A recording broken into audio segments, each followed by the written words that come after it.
দেখতে যেমন লোভনীয়, খেতে কিন্তু দারুণ। এটা হলো সয়াবিন, যেটা সয়াও বলে অনেকে বা সয়াবিনও বলে অনেকে।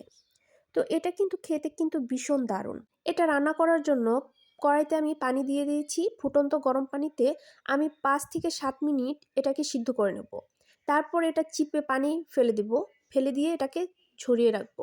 এরপরে ফ্রাই প্যানে একটু হলুদের ফাঁকি দিয়ে ছয়াগুলোকে আমি ভালোভাবে ভেজে নেব। ৫-৭ মিনিট ভেজে নিয়ে আমি এগুলাকে উঠিয়ে নেব। হালকা একটু লবণের ছিটাও দিয়ে দিব, যাতে লবণটা সুন্দরভাবে এটার ভিতরে ঢুকে যায়। আর এটাকে আমি ভেজে একটু হালকা হালকা ব্রাউন কালার নিয়ে আসব।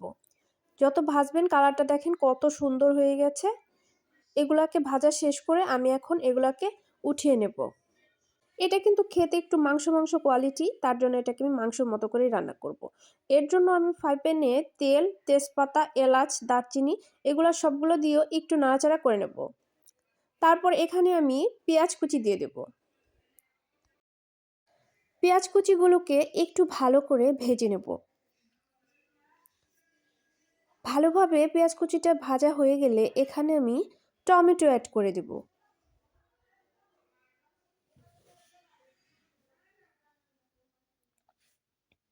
পেঁয়াজের সাথে টমেটোটা আমি একসাথে ভেজে নেব। ভেজে নেওয়ার পরে এখানে আমি আদা রসুন বাটা, পেঁয়াজ বাটা আর জিরা বাটা এইগুলা দিয়ে আমি ভালোভাবে মশলাটাকে ভাজা ভাজা করে নেব, যাতে এটার কাঁচা গন্ধটা না পাওয়া যায়।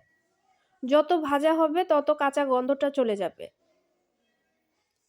টমেটো দেওয়ার কারণে জিনিসটা কিন্তু খুব কালারফুল লাগছে, দারুণ লাগছে। তো টমেটো এখানে আপনি ব্লেন্ডার করে দিলেও বেশি ভালো হয়।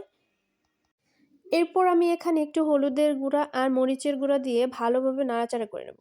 নাড়াচাড়া করে এটাকে ভালোভাবে মিশিয়ে নেব। মিশিয়ে নেওয়া হয়ে গেলে এখানে আমি হালকা পানি অ্যাড করে দেব। পানিটা অ্যাড করে দেওয়ার কারণ হচ্ছে মশলাটা যাতে সুন্দরভাবে কষানো হয় আর টমেটোটা যাতে ভালোভাবে সিদ্ধ হয়ে একদম গলে যায়।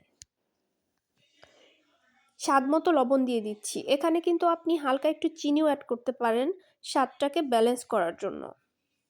দেখতেই পাচ্ছেন এখানে টমেটোটা একদম গলে গেছে।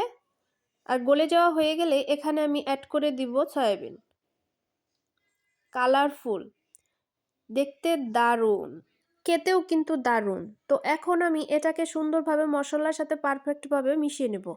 মিশিয়ে নিয়ে এটাকে আমি কিছুক্ষণ ভরে কষাবো। কষানো হয়ে গেলে এখানে আমি আবার একটু পানি অ্যাড করে দেব।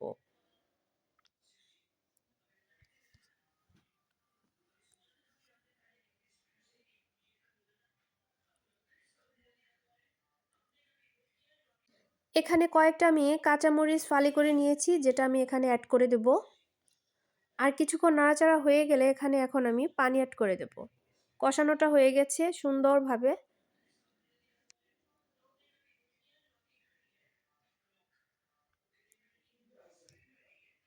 পরিমাণ মতো পানি অ্যাড করে দিব, বেশিও দেব না। এরপর এখানে আমি সুন্দরভাবে এটাকে জাল করে নেব। আর নামানোর আগ দিয়ে এখানে আমি জিরার গুঁড়া আর গরম মশলার গুঁড়া দিয়ে ভালোভাবে নাড়াচাড়া করে তারপরে এটাকে নামিয়ে নিব।